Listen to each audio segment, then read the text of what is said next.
শুভরাত্রি। আপনারা সবাই সকলে কেমন আছেন? আমি তো বেশ ভালো আছি। তো এখন ডিনারের খাবার কি মেনু দেখুন। তো ডালিয়া বানিয়েছি, আজকে শনিবার, নিরামিষ, দুপুরবেলা নিরামিষ খেয়েছি, সবজি অনেক কিছু আইটেম।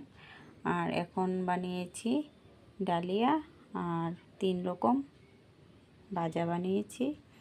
তো দেখুন কি কি: বেগুন ভাজা, আলু ভাজা, মিষ্টি কুমড়ো ভাজা।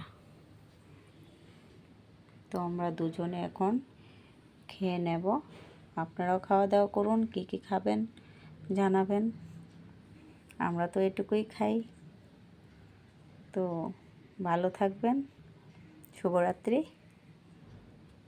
বাই। আর আমাদের খাবারটা কেমন বানিয়েছি দেখে ভালো লাগলে জানাবেন।